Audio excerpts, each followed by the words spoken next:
Welcome to Swag University Podcast, the podcast where we focus on being the CEO of your life.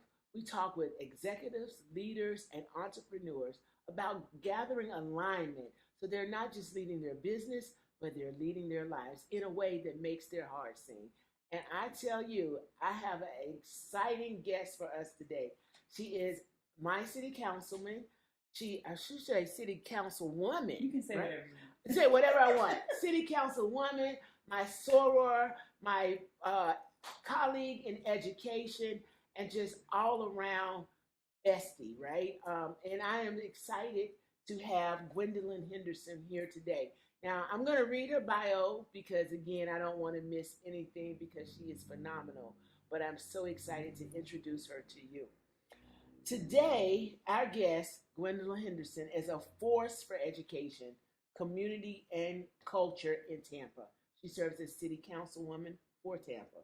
A proud Tampa native and a lifelong educator, Gwendolyn has spent decades shaping young minds in Hillsborough County Public Schools, including my two, while also making her mark as the founder of the Black English Bookstore in historic Tampa Heights, a space that celebrates culture, literacy, and Black voices. A graduate of FAMU, Florida A&M University, and St. Leo University, she brings both academic excellence and community commitment to everything she does. From serving on the board of HEART and chairing the CRA to mentoring future entrepreneurs and preserving Tampa's rich heritage, Gwendolyn is the definition of service-driven leadership. We're diving into her journey of purpose, her passion for education and equity, and how she continues to build legacy right here in the heart of her hometown, Tampa, Florida. Welcome, Gwen. Thank you. It's kind of interesting to listen to someone read your bio to you. Okay. But you forgot to say Delta Sigma Theta Sorority Incorporated, but it's okay. And my soror That's right. of Delta Sigma Theta Sorority Incorporated. Yes, That is so important because sisterhood is everything. You know? Yeah, absolutely. Thank you for having me. I'm so thrilled that you accepted the invitation and even more honored that you allowed us to film right here in the Black English Bookstore. Yeah, you're welcome. This is such a beautiful space that celebrates us, it celebrates literacy, it celebrates journey, youth. Every time I come in here, it feels like I'm walking into my mom's living room. You know what? That's so good that you said that because it smells like us. It sounds like us when the music is playing, and you don't have to figure out that you're in a Black space. And I did that very intentionally. And I'm also building community. So I'm happy that you are filming your show here. It is important that I build community that way and share this space to not only elevate the bookstore, but to elevate the purpose of what other people are trying to accomplish as possible. Yeah, I appreciate it. And I know it's impactful in the community. So tell us, I mean, I know you, but tell the audience a little bit about you and the thing that gives you passion, that brings you into this space, because you're so multifaceted. Yeah, I'm the middle kid, so I like saying that I'm just a girl from Carver City. I posted that on social media yesterday. Straight out of Carver City, predominantly African American community, where the white folks allowed us to live and find our homes, that served a lot of military families along with the Lincoln Gardens area. And I grew up in a very modest middle-class working family with a stay-at-home mom. But I really had to work hard at finding my voice as a kid, and then moving into adulthood. So who I am now really has just been a creation of, oh my gosh, we gotta stop. Look at you. That is so. Yeah, it's just a testament of your impact, power, and presence in the community. Yeah. And I think, what it demonstrates, and we're talking to entrepreneurs and people who want to be involved in the community. How do you build networks like that? Because I mean, they were ready to turn cartwheels because they were in your space. You know what? It's not a difficult question to answer, but I think it's just a reflection of my personality and who I am.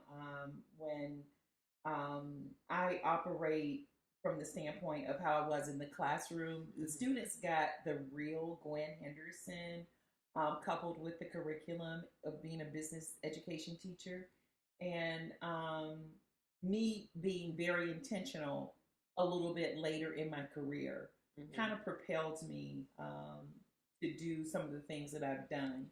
And just from that standpoint, for example, at Jefferson, that was my high school. I graduated from Jefferson. And so I had such a great time in high school, wonderful experience. But I didn't feel the kids were getting that. And then I had to give them what I received. So I started the HBCU club. I started the Girls Empowerment Club called NAPS, Naturally Aware, Proud, and Strong. And engaging the students outside of the classroom to do some very powerful things and having them have the opportunity to be leaders like I was given that opportunity. And so it kind of stemmed from that. And then the biggest one, Audra, was, I hope I can say this without crying, but the last 6 years of my mom's life, I took care of her, and it just gave me an incredible amount of courage. It was the most difficult thing I had ever done, but also very empowering. And I said it at her funeral. She made me a better person. She was my mom, but it was the last 6 years of her life that were the most impactful for me as a woman. And just her grace and her patience and her love when she was the one that needed care.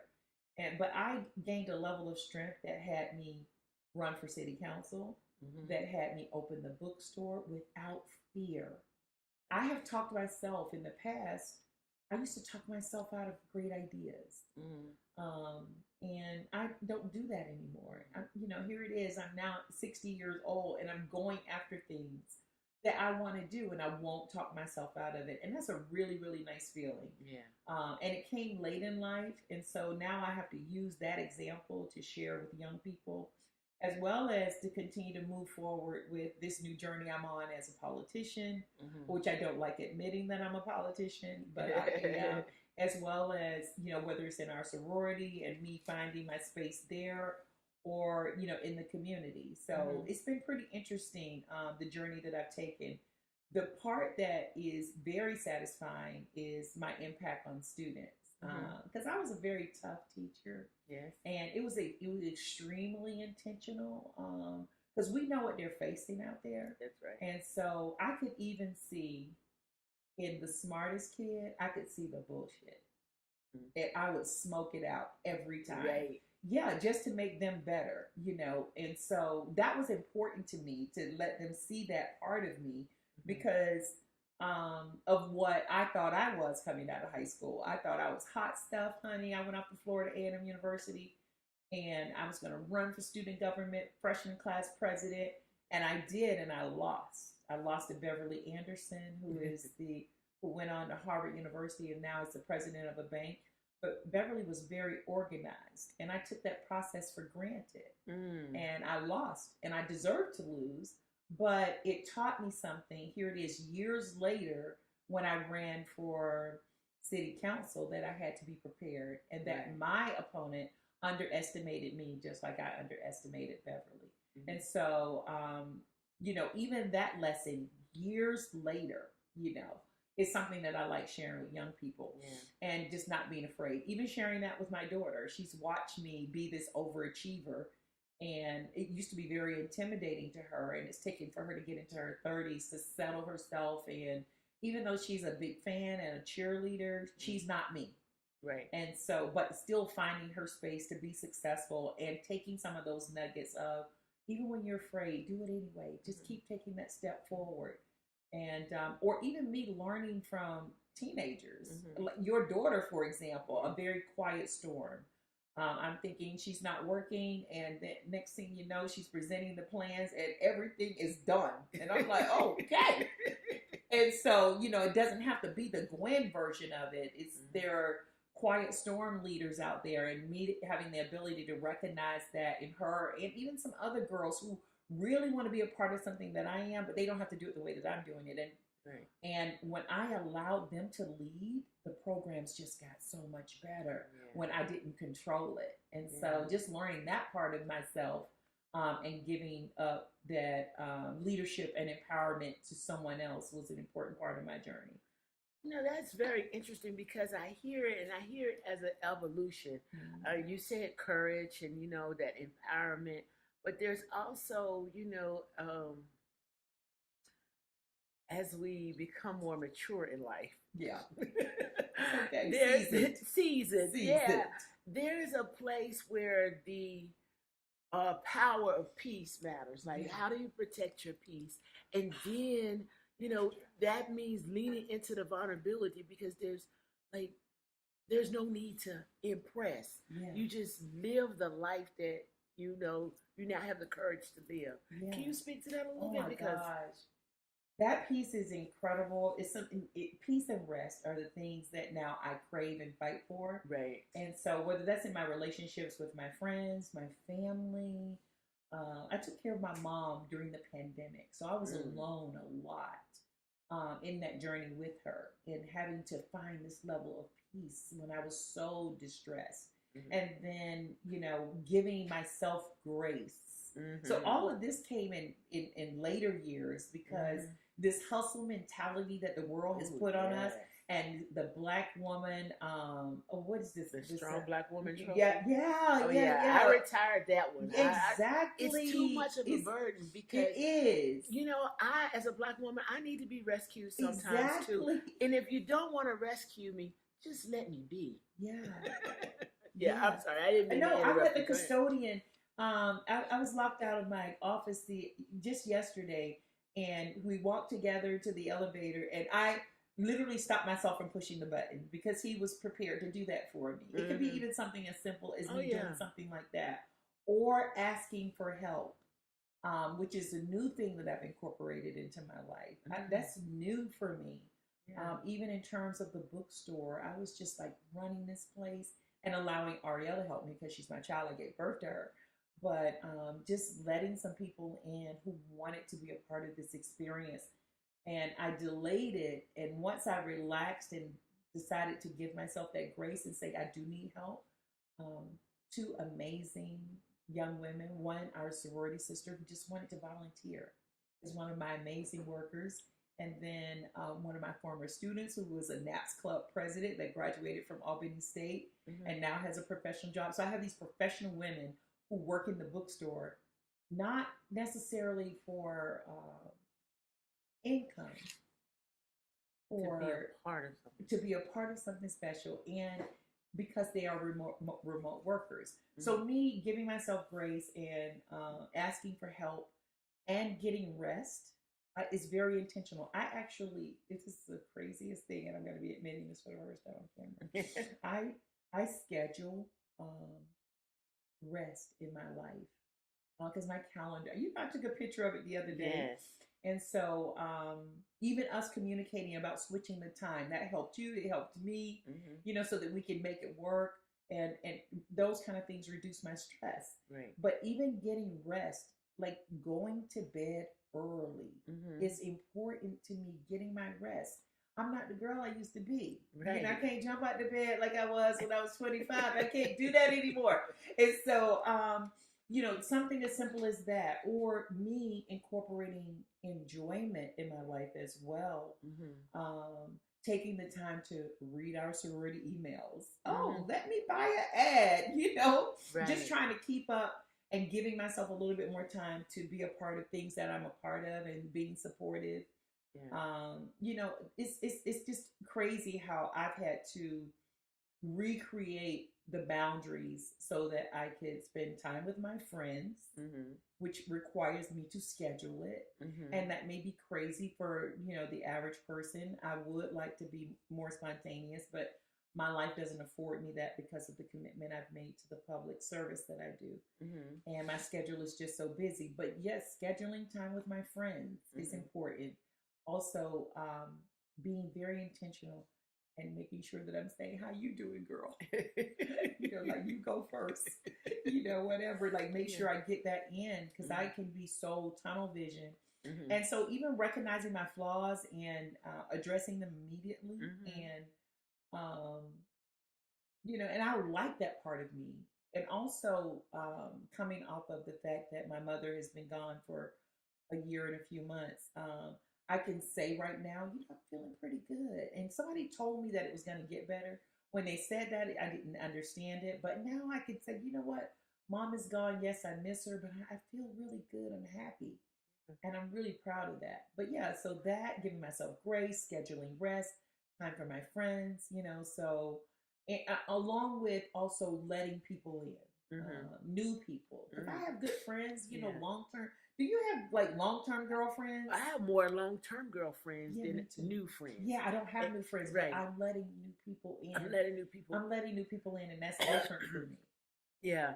I like that you share that, because I think that goes back to the vulnerability too, and the openness that you mature into, and it's a place that you mature into, because as leaders, at this phase, part 2 of the life, in the transformation, there's nothing to prove. Right. There's nothing to prove, and there's been so many. You were saying the strong Black woman trophy. Yeah. I don't need that.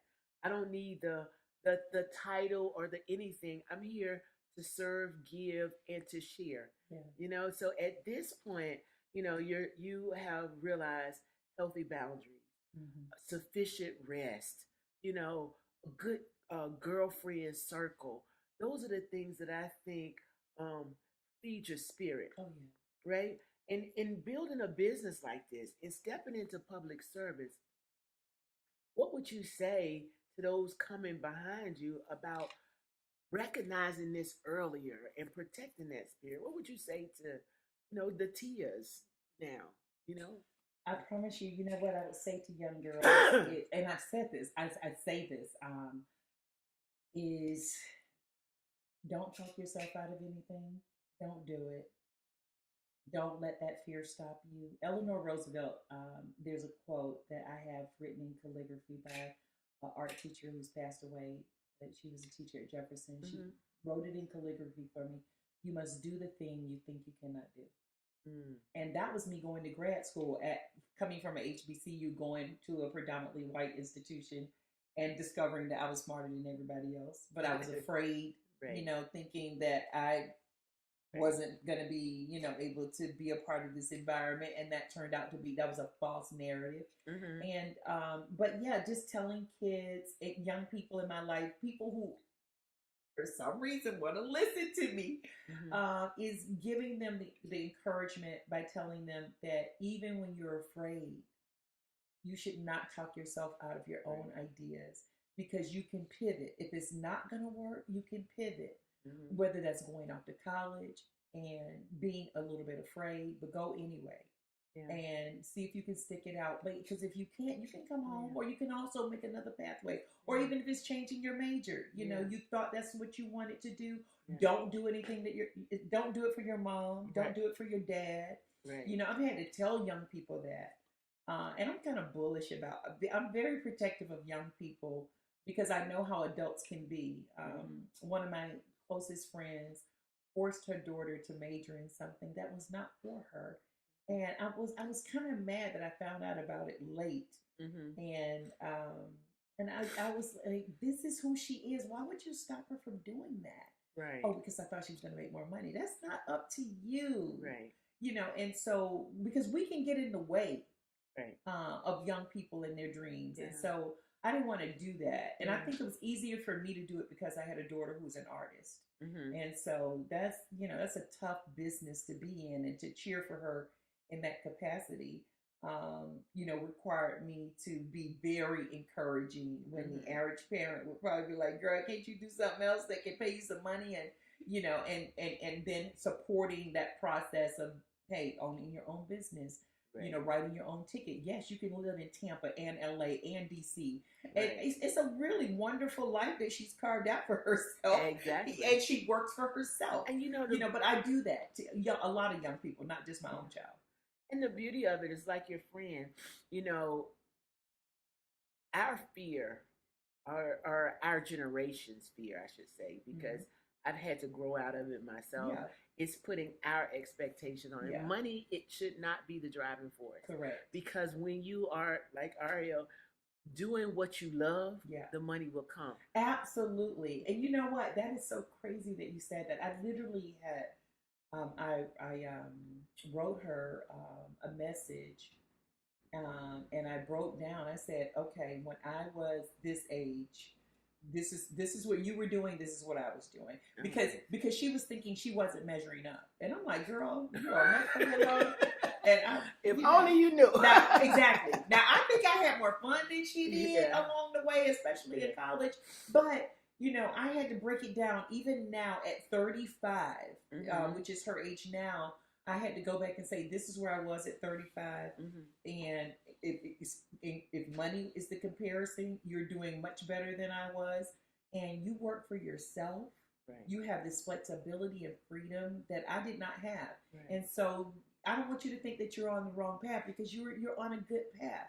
Right. And so being able to see that in young people and telling them to pursue their dreams, I have the ability to see that for a variety of reasons, and one of the reasons why I love teaching college success. Our fear, or my generation, I'm a 1964, which is the final year of the baby boom generation. Go to college, get a good job, get a husband, have some babies. Right. And I'm like, that's not necessarily what would be considered successful. Right. For everyone, success is different for everyone. And so, don't think that you have to be in the same place as your cousins who are married and have babies and houses.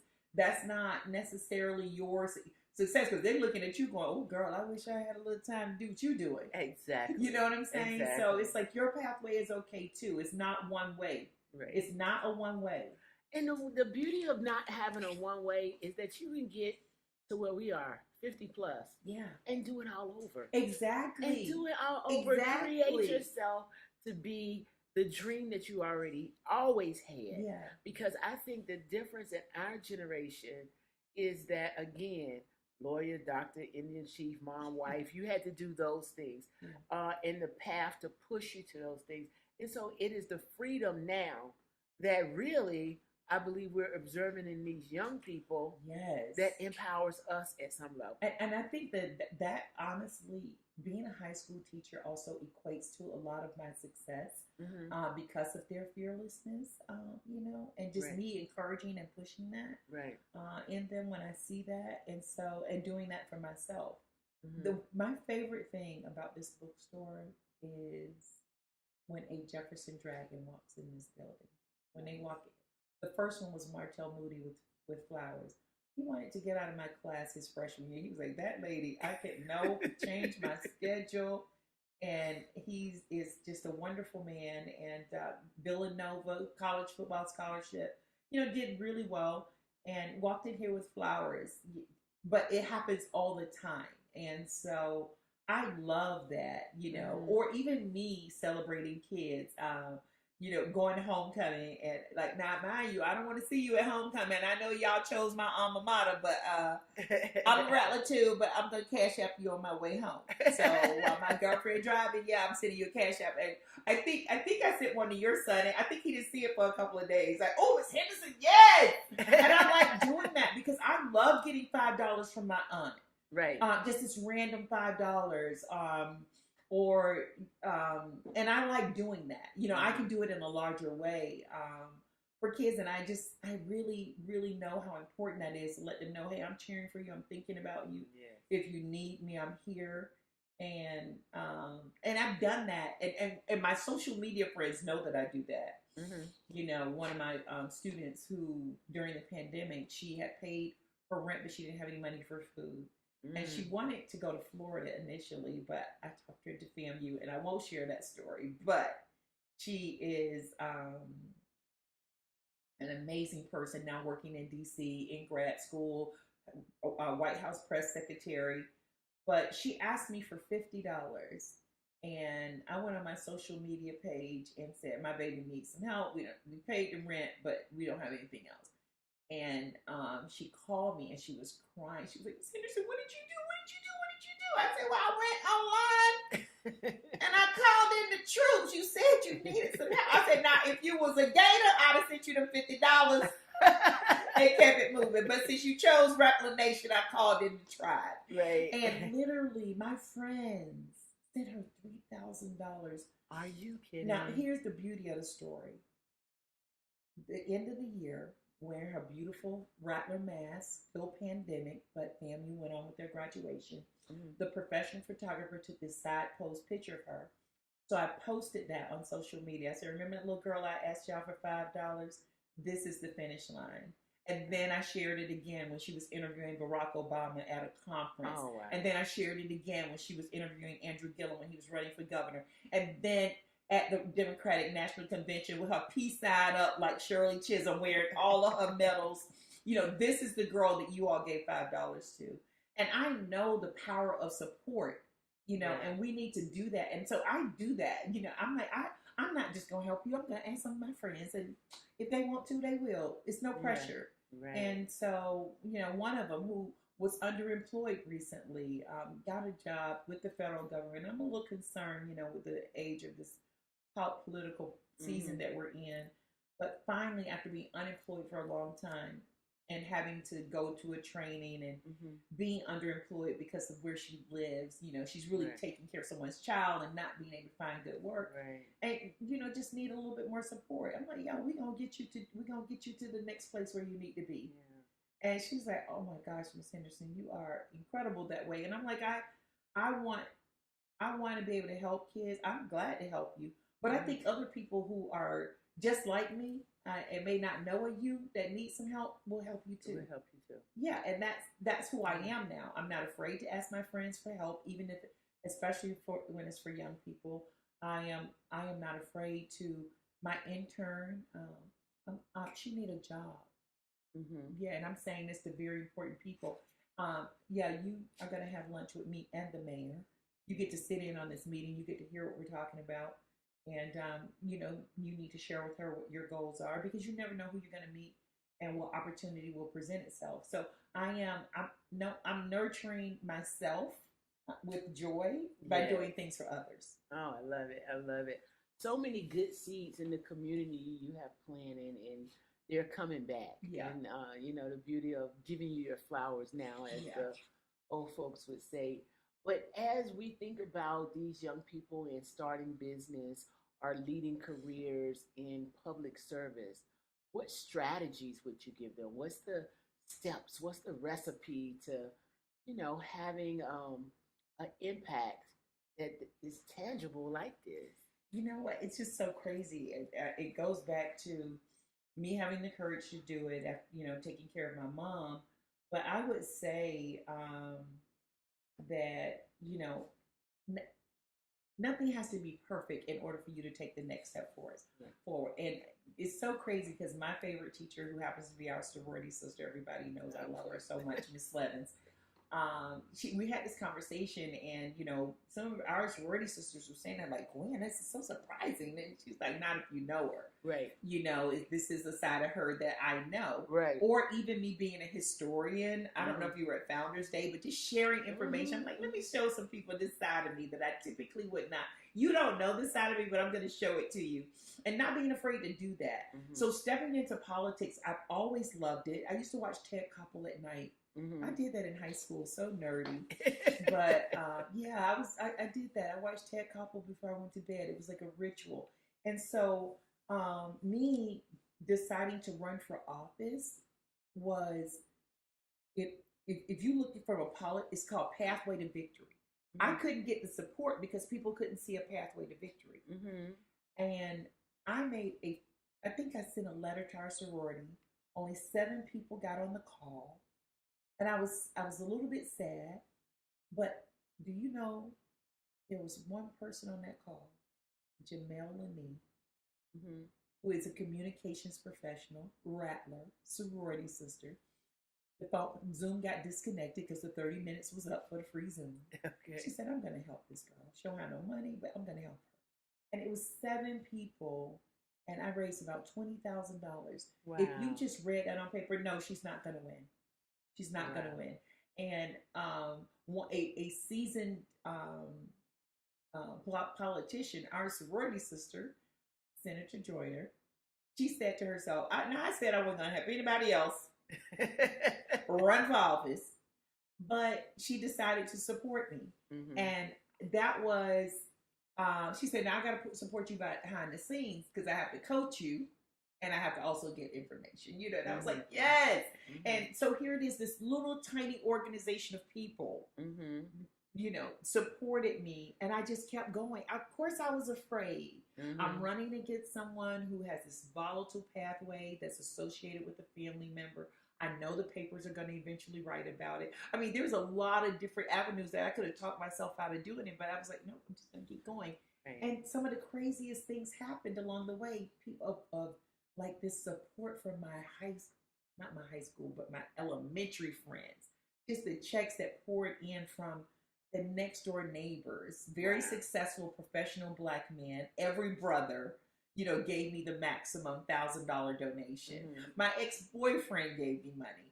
Right. My baby daddy gave me money. I was like, what the hell? You wouldn't even pay your child support, but you're going to support me on this campaign. Okay? That's respect. Just respect. You know what I'm saying? And so just really finding yourself in a position where that fear, you just keep going. Right. And look what happened. Not only did I win, there was no runoff. I just won. Mm-hmm. And people that met me along the way made it even more encouraging. This man named Joe Robinson, he said he heard me on the radio, and he just walked up to me and gave me a check. I went to Allen Temple, and Fred Hearn said, can I write you a check? Nice. Yeah, just, you know, there were people, I'm like, oh, these people believe in me, and they don't even really know me. Right. They're just listening, and they've made a decision. It's the promise. Exactly. Yeah. And so, you know, the victory was mine, and my mom got to see me do it. Oh, and Fieldra, I promise you, the morning that I won the election, the next morning I decided to go to Jefferson. Mm-hmm. I needed normalcy. And when I came downstairs, my mom was sitting up in her bed, and she was ready, propped up in her bed. And my mom was really proper. She said, good morning, Councilwoman. And I was like, I said, Mama. She said, she was prepared to say it, you know, just so proud of me. And even, you know, holding up my sign and doing these little corny commercials like vote for my baby, you know, whatever. She got to see me do that and not walk in fear. And so, because she talked herself out of so many things, you know, or wasn't given so many opportunities because of the time period that she grew up in. So it was just, you know, me doing that and not being afraid. If you step out on faith and let the fear be right by you and just ignore her and just keep going, you get these wonderful victories. Even people who you change minds. It's like, oh wow. You know, so, and I am now, I don't want to call it something that it's not. I am ambitious. For sure. Yeah, I don't want to deny that. Yeah, for sure. Yeah, for years back, you've known that. It's very painful to be ambitious sometimes. I am ambitious. And so, and Ariel is the one who really capitalized on that. At my mother's funeral, she said, my mother is very ambitious, and that didn't always work with my mental health. So I would call on my grandma. And so here it is. She had this other person in her life because I am just, I'm in grad school. I'm doing this. You know, like she says, you like to add. Right. So adding a bookstore was like, okay, so you kept Councilwoman and you gonna open a bookstore? Yes. Of course you are. And I'm like, well, if you think about it, we've been without one for so long. Here it is. I'm teaching entrepreneurship. I've learned this curriculum, and we don't have a Black bookstore. We need one, and I got to do it. I have to do it for the community. Yeah. Well, it was a stretch community, and it was a stretch project, and it was also a problem solved. It's a solution. Correct. To a void that we have. Exactly. You know? Find the need and meet it. Yeah, and that's so important. But, you know, you've tapped on a couple things. I just have to ask you this question, and I think I know the answer. But how has your faith actually shaped the way that you lead and the way that you show up in this space now? All right, so check this out. I had to get back into my faith and being very intentional about my devotion after my mom passed. So I pulled out a 2017 devotional that I bought and gifted to myself. And it's the preacher's message, yes, is fine on Sundays, but this is something that I do for me that's very intentional. And every day, the devotional passage is always for me.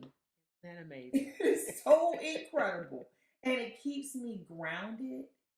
It keeps me forgiving people, giving people grace, um, being kind, and not deciding whether they deserve it or not, or all of the stuff that my mom did, Right. Yes, her children didn't come see her for a long time. She would, I'm just glad you came. Thank you for these little 5 minutes. Exactly. She just being thankful. And so me grounding myself with the devotional on a daily basis, which is the first thing that I have to do in the morning. There's always a lesson. Even when I want to let the devil seep in, it won't. Look at this devotional pushing you back where you belong. That happens to me a lot. I love that. So, and it's funny that you said you have to push it back, because sometimes, we'll get in a space and the devil gets busy. Yeah. And it's always amazing, like the right scripture will come up, the right remembrance will come up to say, you are so far beyond that. Exactly. And so that I think is really powerful, that you recognize and ground yourself in that devotional daily. What is the thing that you ground yourself in business on a daily? You know what? I can answer that. The thing that I've done lately is well, not even lately, but I'm honest. I will not walk away going, oh, I wish I would have said this, to this person. And it kind of it's the Beyonce Sasha Fierce, which I'm not. I'm a fan. I'm a low key long distance fan. Right. And I admire her for her work. But the Sasha Fierce part of me really resonated, because I think she is saying that she's really a shy person. That person you see on stage is not who she is in real life, and so that exists for me too. I'm very quiet at home, and so. The part of me that puts myself out there is one thing, but I have to also, stay grounded in who I am. Now, mind you, I'm 60, so I kind of forgot your question. What did you ask me? Well, just how you What did you ask me? Oh my goodness! Oh, now you got me confused. Just admitting that, you know what I'm saying?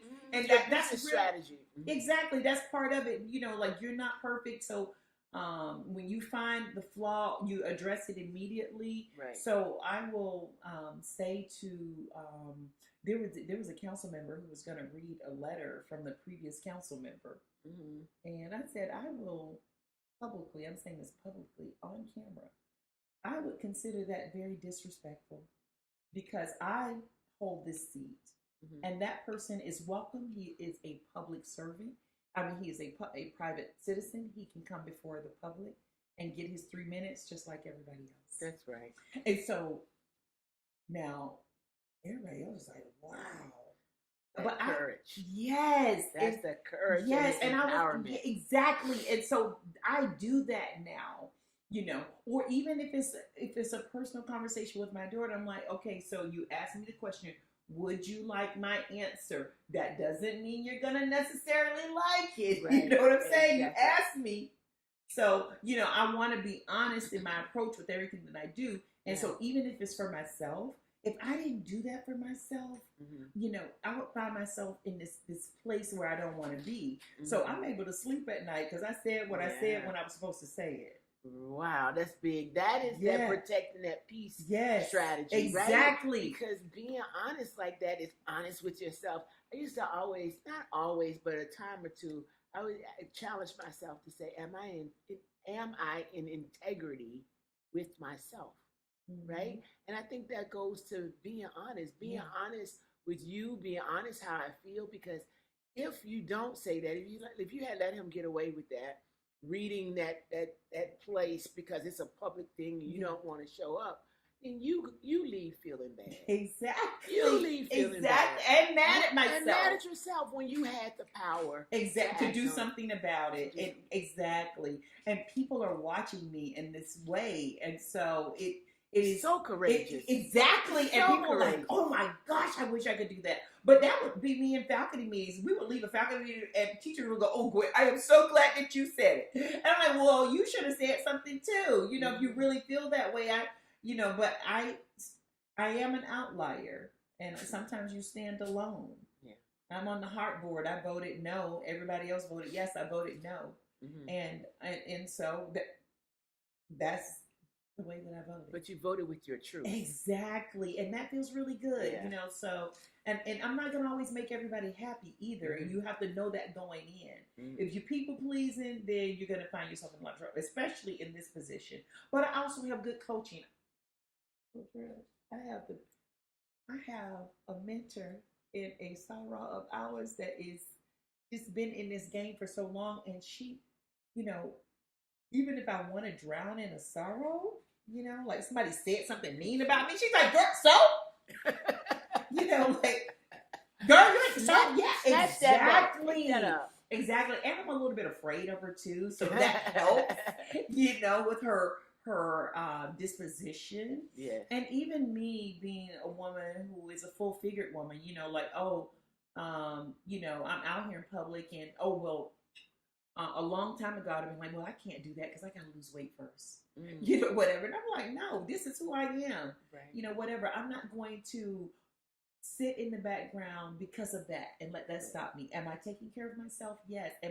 Yes, the weight is coming off and it's, I'm feeling good about it, but it's the journey that I chose and I'm not going to let it stop me. And so I think the maturity and age has helped me make decisions like that as well. Yeah. I love it. Yeah. I am so grateful that you were willing to share this conversation today and just really pour wisdom into those that are coming behind us. It is so important that they see that part 2 can be bright and it can be impactful, and that there is still so much more that you can give at any phase of life. Now, let me tell you one. Mm-hmm.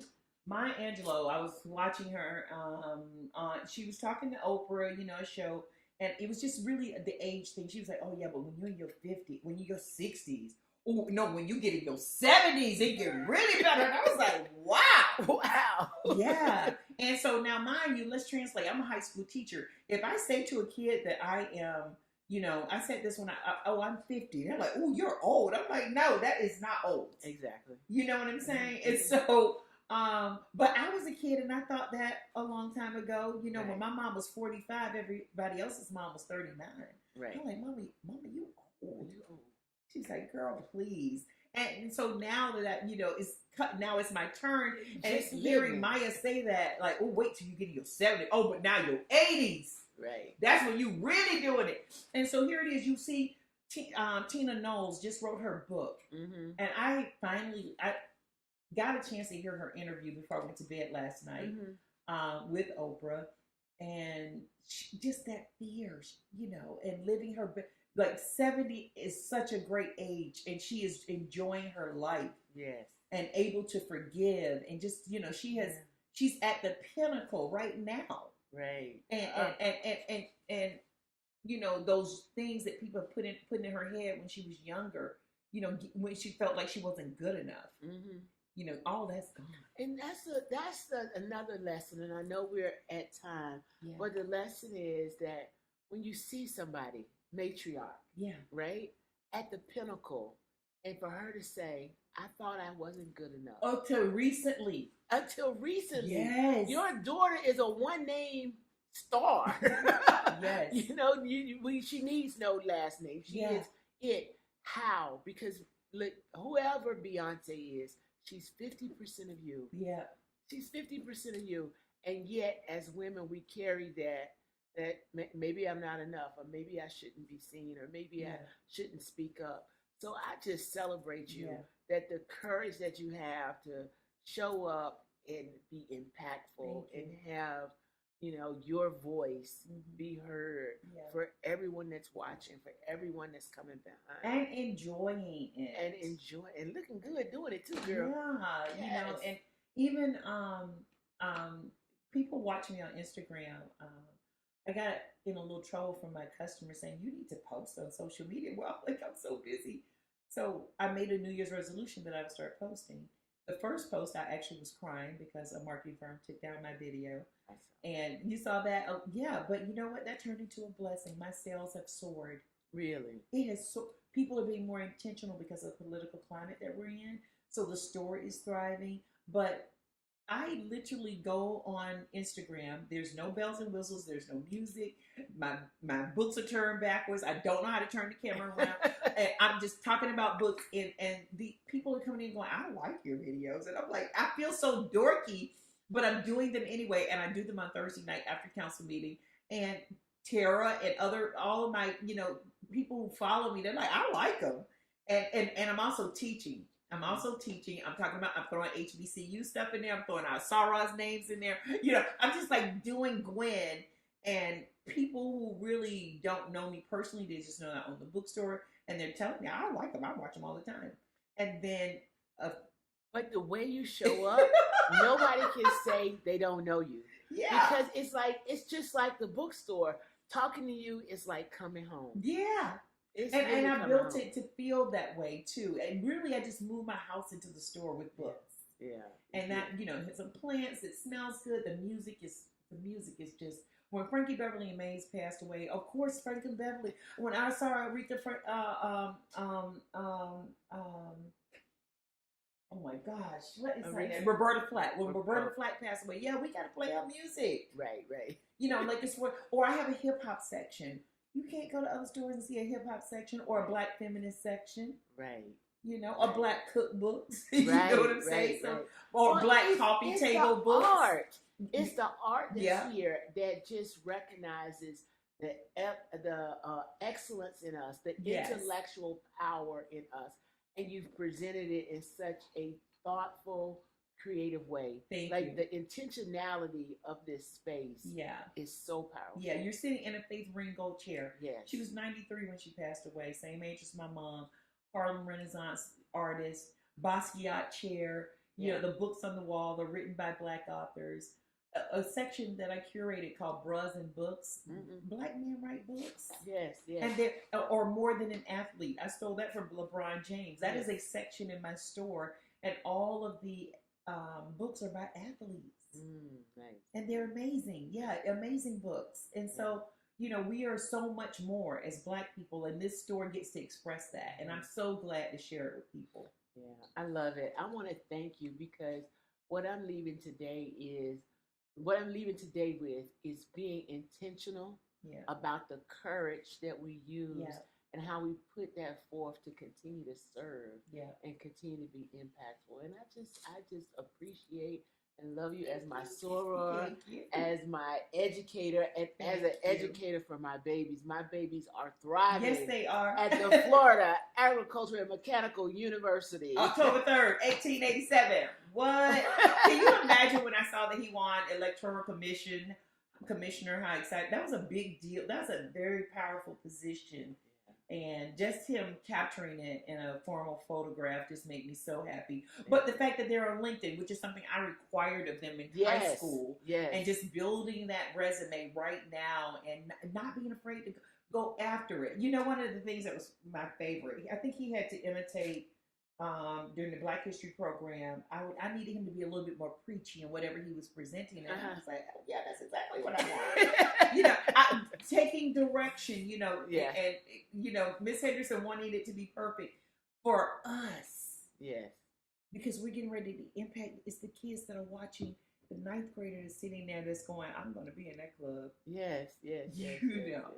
And so even when I walked away from Jefferson, when I knew that, I left it better than I found it, and I gave what I gave, and it's very difficult for a teacher coming behind to pick up and do the things that I did. I know that I was impactful, but they don't pay us to do that. Mm-hmm. That's the extra stuff. But that's the part of you Yeah. knowing the value of community. Yeah. When at Jefferson, you created community. Yeah. I never worried about my kids being safe or seen Yeah. because I knew you were there. And they came a long way to go to Jefferson. They came a long way to go to Jefferson. They was across town. That was like, wow. Right. They were. Yeah, and Jefferson was like that, especially for our kids. The beautiful part about Jefferson is the valedictorian can be Black.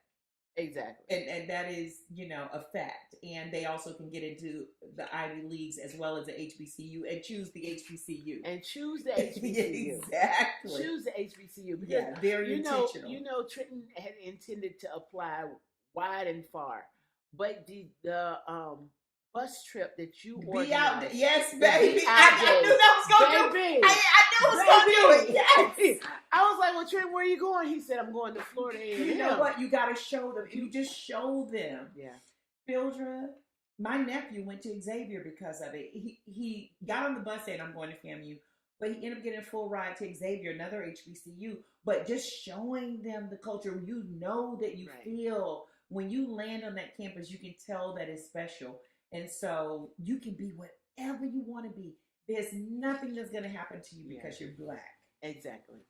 Everybody's Black. It's beautiful. Yeah. And my cousin, came back as a Florida Rattler and delivered the commencement speech on Friday night. Which one? Adrian Brown. Wow. You know what? That is so crazy because I literally I go watch not just FAMUs.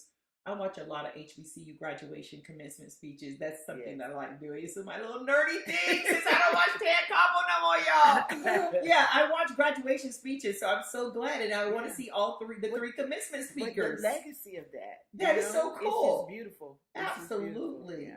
And you never know, one day it may be him. And one day it may be him. Yeah. Or her. And the fact that Tia followed, but she's still her own person. Oh, very much. You know, in that same space. But the fact that she still wanted to go right behind him, and even all of the girls that the girls that went a part of that, little era. Jordan Anderson sent me a picture of her sitting in the audience at the AKA Regional Conference in her dress with her pinky up, and just crossed on March 8th. But she had vision. That's what she wanted. She went after it. And I was like, yes, look at you. Yeah, they are doing so wonderful. All of them. And, what's beautiful about FAMU and about this group of kids is that they have a circle of friends, a circle of safety, a circle of encouragement. I expect all of them to excel. Exactly. Because they have had experiences with wonderful leaders like you. Absolutely. And then they have each other. I own that. Of course. Even taking them to the United Negro College Fund Luncheon. Okay, y'all. A lot of educated Black folks in here, whatever. Yes. And they are, and being the only table at this event where the organizer, Gwen Hewitt, is like, Jefferson always brings future HBCU bound students. I want them to be in that space. Yes. That's why my event that's coming up June 3rd, I am so excited. I would give FAMU students a little celebration. Mm-hmm. But now I'm giving all HBCU bound students from the city of Tampa a day party on June 3rd at Julian B. Lane. Oh, wonderful. And I am getting Black companies to pay for it because we have to do this for our children. I have other supporters, but I'm like, no, I want you at the forefront to buy these gifts and to, all of the things that we need that's going to make this special. Fantastic. I'm so excited. It's my legacy project. And so I have to be what I was at Jefferson. Now I have to give it to the city of Tampa in terms of youth. And this is one of the ways to do that. Fantastic. So I am grateful again, but please tell my audience how to reach you, what you have going on like this, so that they can really be blessed by your impact. Well, Black English Bookstore is in historic Tampa Heights, down the street from Armature Works, 401 East Oak Avenue. And it is in a space that is very welcoming. Trust me, you will feel like this is home. And if you have any issues in terms of city business, my office, I have a legislative aide that answers the phone. She's a wildcat, and a Sarah, but she definitely is, my partner in this journey. And my office is open. We even solve problems if you live in other neighborhoods. So we will guide you to those resources if people have questions. So that's who I am. And then if you want to support things that I'm doing, go to blackenglishbookstore.com. The HBCU day party that I'm handing out for the kids, that's on the website under gifts. And yeah, that's just it. Well, I thank you so much Thank for you. this conversation and for all that you do. You have been a blessing to my life and to my children. Thank you, Dr. And- Swagger. Yes. Oh my So gosh. thank you guys for joining me today for this conversation. Yes, Aurora. Thank you for joining this conversation, for tuning in to learn more about how to be the CEO of your life. And if you enjoyed the conversation, please like, subscribe, and share. And I'll make sure that Councilwoman Gwen Henderson's information, is in the show notes for you to be in touch. Thank you so much. And remember, if you don't remember anything else, stay blessed to be a blessing. And I